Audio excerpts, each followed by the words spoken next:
வணக்கம். வாங்க சமைக்கலாம். இன்றைக்கி என்ன நம்ம சமைக்க போகிறோம் அப்படின்னா, உடல் வலி, மூட்டுகளில் இருக்கின்ற வீக்கம், எல்லா விதமான மூட்டுகளில் இருக்கின்ற வலி, உடல் அசதி அத்தனையும் தீர்க்கக்கூடிய ஒரு மூலிகை குழம்பு தான். இது பிரண்டை குழம்பு. இது எங்கள் பாட்டி எனக்கு சொன்னது. நான் உங்களுக்காக ஷேர் பண்ணுறேன். கண்டிப்பாக ஒரு முறை செஞ்சு பாருங்கள். இது டேஸ்ட்டும் ரொம்ப சூப்பராக இருக்கும். இது குழந்தைகள் முதல் பெரியவர்கள் வரை கண்டிப்பாக சாப்பிட்லாம். வீட்டில் வாரத்தில் ஒரு முறை இல்லைன்னா 15 நாட்களுக்கு ஒரு முறையாவது இந்த குழம்பு நம்ம உணவில் பயன்படுத்தும் பொழுது உடலில் ஏற்படுகின்ற எல்லா வலிகளையும் நாம் போக்கிக் கொள்ளலாம். கண்டிப்பாக உணவே மருந்தாகவும் மாறும். இதை எப்படி செய்யணும் அப்படின்னு சொல்லி பார்ப்போம். அதற்கு முன்னாடி நம்ம சேனலை சப்ஸ்கிரைப் பண்ணாமல் பார்க்குறீங்க அப்படின்னா சப்ஸ்கிரைப் பண்ணிவிட்டு பக்கத்தில் இருக்க பெல் பட்டனை அழுத்தி வச்சுக்கோங்க. நான் போடுற ஒவ்வொரு பதிவும் உங்களுக்கு நோட்டிஃபிகேஷனாக வரும். இதுதான் பிரண்டை. இந்த பிரண்டையை நான் எங்கள் வீட்டிலே மாடி தோட்டத்தில் இருக்குது. அதனால் இது கொஞ்சம் ஃப்ரெஷ்ஷாக இலையோடு இருக்குது. இந்த மாதிரி முத்தாமல் இருந்ததுன்னா அதனுடைய நார் ரொம்ப ஈஸியாக வந்துடும். அந்த மாதிரி நம்ம 2 பக்கமும் இருக்கிற நாரில் எடுத்துட்டு அதை நம்ம சுத்தமாக கட் பண்ணி கழுவி எடுத்து வச்சுக்கோங்க.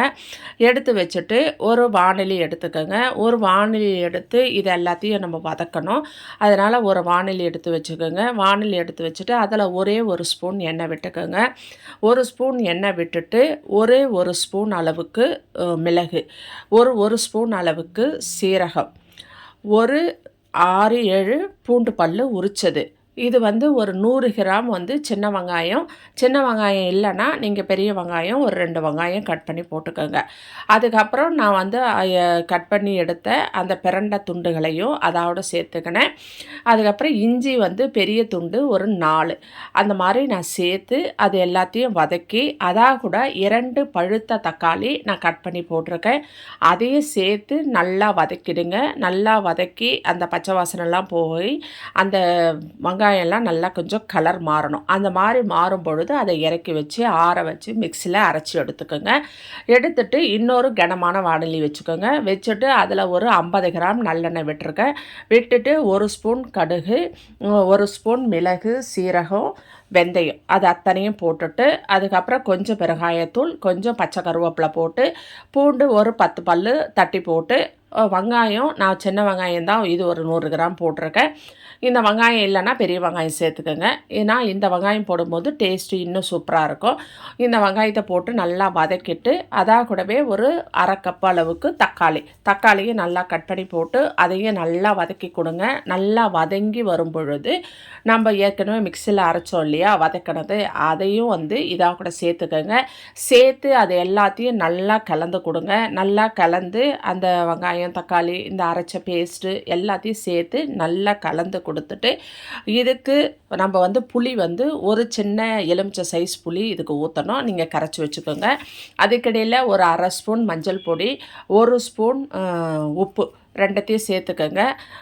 ஒரு ஸ்பூன் நான் குழம்பு மிளகாப்பொடி போடுறேன்.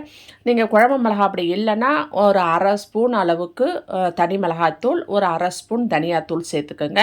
காரம் கொஞ்சம் வேணும் அப்படின்னா நீங்கள் இன்னும் கொஞ்சம் அதிகமாக மிளகாத்தூள் சேர்த்துக்கலாம். ஆனால் நம்ம அந்த மிளகுலாம் வச்சு அரைச்சிருக்கோம். அதனால் காரம் கம்மியாக போட்டிருக்கேன். அந்த கரைச்ச புளியும், அதாவது எலுமிச்சை சைஸ் புளி ஒரு 50 கிராமுக்கும் கம்மியாக அதையும் கரைச்சி அதை விட்டுருங்க. விட்டு குழம்பு திக்காக இருக்குது அப்படின்னா நீங்கள் அந்த மிக்ஸி ஜாரையும் நல்லா கழுவி விட்டு மொத்தத்தையும் சேர்த்து நல்லா உங்களுக்கு எந்த அளவுக்கு குழம்போட பக்குவம் தண்ணி பதம் வேணுமோ அந்த அளவுக்கு தண்ணி விட்டு உப்பு காரம் எல்லாத்தையும் நீங்கள் நல்லா செக் பண்ணிவிட்டு நீங்கள் ஒரு மூடி போட்டு அதை மூடிடுங்க. 10 நிமிஷம் அப்படியே கொதிக்கட்டும். 10 நிமிஷம் கழித்து திறந்து பார்த்தீங்கன்னா நீங்கள் விட்ட எண்ணெய் எல்லாம் மேலே மிதந்து வரும். அதுதான் அதுக்கு சரியான பதம். அந்த மாதிரி பச்சை வாசனைலாம் போய் குழம்பு நல்லா கொதித்து குழம்போட வாசனை வரும். இந்த நேரத்தில் நீங்கள் கருவேப்பிலை, கொத்தமல்லி அதை நீங்கள் அது மேலே தூவி விடுங்க. தூவிட்டு இதுக்கிடையில் ஒரு சின்ன பீஸு வெல்லம், இது நீங்கள் விருப்பம் தேவை அப்படின்னா போட்டுக்கோங்க, இல்லைனா தேவையில்லைன்னா விட்டுருங்க. ஆனால் இந்த வெல்லம் போடும் பொழுது அதில் இருக்கிற காரம், புளிப்பு எல்லாத்தையுமே அது தூக்கி கொடுக்கும். அதனால் கண்டிப்பாக இந்த வெல்லம் சேருங்க, வேணான்னா விட்டுருங்க. அதையும் சேர்த்துட்டு கருவேப்பிலை, கொத்தமல்லியும் தூவி நல்லா இறக்கி சுட சுட சாதம் சாதம் போட்டு அதா கூட இந்த குழம்பையும் விட்டு நல்லா கலந்து சுட்ட அப்பளம் வச்சு சாப்பிட்டீங்கன்னா சூப்பர் காம்பினேஷனாக இருக்கும். இது இட்லி தோசைக்கும் நீங்கள் தொட்டுக்கலாம். இது ரொம்ப நல்லாயிருக்கும். 2 நாள் கூட இந்த குழம்பை நம்ம சூடு பண்ணி சாப்பிட்லாம். ரொம்ப நல்லாயிருக்கும். ஊற ஊற இதனுடைய டேஸ்ட்டும் ரொம்ப நல்லாயிருக்கும். இது மருத்துவ குணம் நிறைந்த இந்த மூலிகை குழம்பு. கண்டிப்பாக ஒரு முறை இதெல்லாம் ட்ரை பண்ணி பாருங்கள். இந்த மாதிரி உணவுகள்லாம் நம்ம உணவில் எடுத்துக்கும் பொழுது நம்ம வீடு உணவே மருந்தாக மாறுகிறது. கண்டிப்பாக பயன்படுத்தி பாருங்கள். நன்றி, வணக்கம். இந்த வீடியோவை சப்ஸ்கிரைப் பண்ணி பக்கத்தில் இருக்க பெல் பட்டனை அழுத்தி வச்சுக்கோங்க. நான் போகிற ஒவ்வொரு பதிவும் உங்களுக்கு உடனுக்குடன் நோட்டிஃபிகேஷனாக கிடைக்கும். நன்றி.